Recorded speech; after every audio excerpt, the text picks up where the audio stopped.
Hoje, em Ideias em Progresso, estamos conversando com Luciana Bettiol e Adriana Imparato, do Centro de Estudos de Sustentabilidade, que são as coordenadoras técnicas do projeto Rede Amigos da Amazônia. A Rede Amigos da Amazônia, ela nada mais é do que a grande solução que se encontrou para colocar governos conversando que já participam de 2 outros programas que existiam anteriormente a essa rede.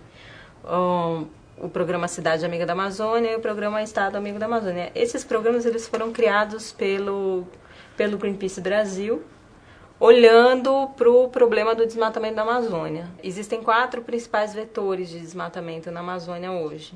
E o primeiro deles é madeira. Então, a gente tem madeira, pecuária, soja e mineração para carvão, né? Se faz carvão para abastecer a mineração. E a porta de entrada do desmatamento é madeira e exploração ilegal de madeira. Então, como lidar com esse vetor de desmatamento era a questão colocada.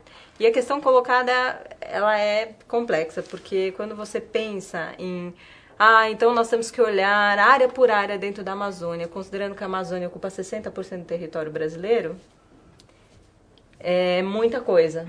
Então, o que se pensou se nós qualificarmos a demanda do outro lado, ou seja, quem consome, se o consumidor começar a dizer que ele não quer mais consumir madeira ilegal, aí sim nós poderemos ajudar a combater o desmatamento mais do que se a gente ficar tentando olhar área por área e regulamentar. Mas por que cidades e estados? Por que essas são importantes? Você fala do consumidor. Porque se estima que do total de madeira que fique no mercado interno, 1/3 seja consumido pelos governos, ou seja, municípios, governos estaduais e os próprios órgãos do governo federal, que acabam consumindo madeira ilegal de desmatamento e financiando com dinheiro público a destruição da floresta.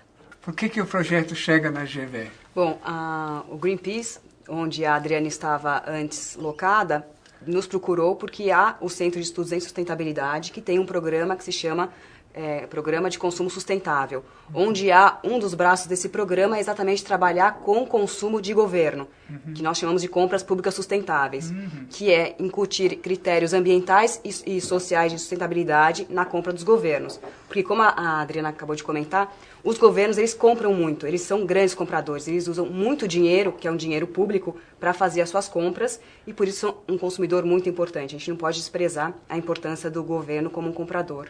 Então, a ideia básica é que se você consegue, primeiro, porque é também pesquisa, eu imagino, aqui envolvido, você consegue descobrir maneiras de ajudar os governos estaduais e municipais a organizar seus processos de licitação dentro de uma ótica responsável e sustentável, para que eles verifiquem a origem da madeira que vem vindo para as suas obras. Então, você começa a fechar a porta nisso tudo. Exatamente, é fechar as portas dos governos e depois ir avançando gradativamente para o próprio mercado, porque quando o governo ele começa a tomar essa primeira postura que é eu corrijo o meu jeito de comprar madeira, ele pode tomar o segundo passo, que é começar ele tentar regular o que é comercializado dentro do território dele. Isso especialmente para os governos estaduais. Então, a gente já tem uma experiência aqui no governo do estado de São Paulo, que foi o primeiro estado amigo da Amazônia, que eles hoje têm uma política de monitoramento e controle do tráfego, ou seja, a circulação e comercialização de madeira dentro do território do estado. E quando a gente começa a fazer esse trabalho de monitoramento e mostrar que existe regra, o próprio mercado começa a se ajustar. E daí, primeiro ele precisa ter o negócio dele regularizado, para depois a gente olhar o que existe dentro do negócio dele. Porque se ele não tem nem autorização para abrir a porta, imagina o que ele comercializa. Agora, tudo isso dá uma dimensão do tamanho do trabalho que se tem com um governo. E foi exatamente esse o motivo pelo qual os programas vieram para cá. Porque o Greenpeace, até então, tinha 39 governos, eram 3 estados, uma montanha de cidades para implementar esse programa. O próprio Greenpeace percebeu que ele precisava trazer metodologia, agregar um outro tipo de know-how que era um know-how que ele não tinha e que o programa era grande demais para a própria estrutura que ele tinha ali.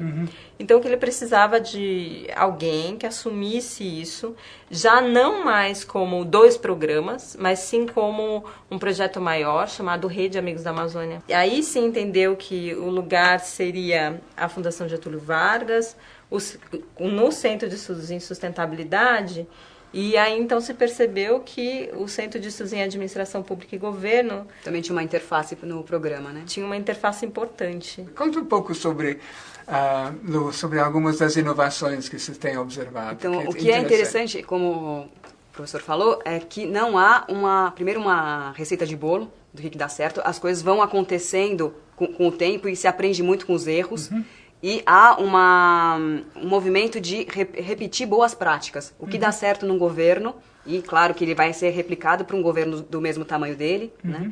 E ele vai ser replicado e a boa prática vai ser melhorada, aprimorada e depois repassada para os demais. A gente vai criar referências, né? A intenção é criar referências. E quando a gente faz isso, existe um impacto direto no mercado e o próprio mercado começa a dar um retorno, dizendo, bom... Então, se o governo está mudando, eu preciso mudar também.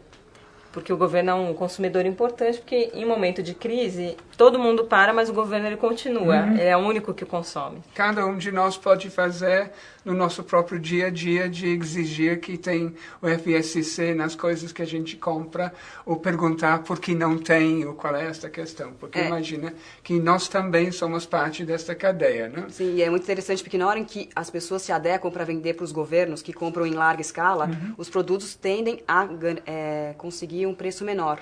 E aí a população começa a ter acesso a esse produto. Se era um produto que era muito caro porque era em pequena escala, o governo, com o potencial dele de compra, garante a larga escala e a redução do valor. Quais são as atividades principais do seu trabalho, por exemplo, no momento e durante os próximos meses? O que vocês estão focalizando mais? Um dos grandes veículos que nós temos é a questão de publicação.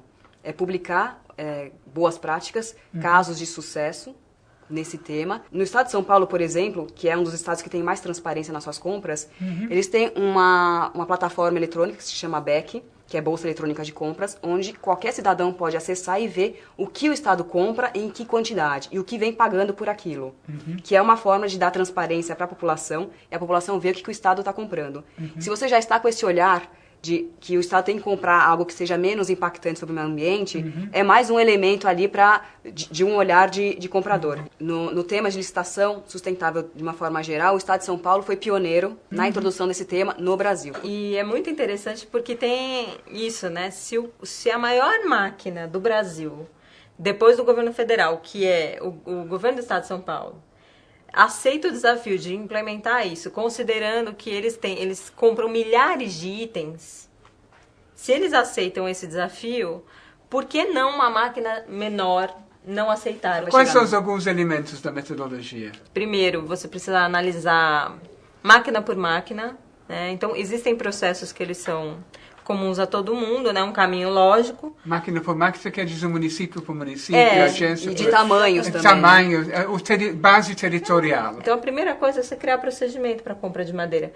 É dizer o quê? Bom, a madeira tem que vir com tal documentação, que é um indício de legalidade. O processo tem que correr assim. A gente testa, depois que esse decreto é publicado, a gente faz uma obra piloto para testar se funciona ou se não funciona. Agora, a gente tem desenvolvido outras linhas também, que por exemplo, agora a gente vai começar a fazer os pilotos de inventário de consumo de madeira, porque nenhum governo sabe efetivamente o quanto consome, para que consome, como consome. E a gente percebeu que os donos dos depósitos de madeira, eles não sabem operar o sistema do IBAMA. Então, eles cometem erros crassos, assim, que você diz, meu Deus, mas ele é todo mundo ilegal, é todo mundo irregular, mas ele é irregular porque ele sequer sabe como opera. Exatamente. Então, ele mesmo vai precisar ser capacitado. Então, a questão de poder estudar os casos e apontar a similaridade e as diferenças vai ser chave no futuro. Né? E isso é muito importante porque hoje, de toda a madeira que é produzida na Amazônia, 64% fica no mercado interno e só 36% vai para exportação. Então, nós somos os maiores consumidores. Exatamente. Então, esse é o mercado que precisa realmente ser regulado.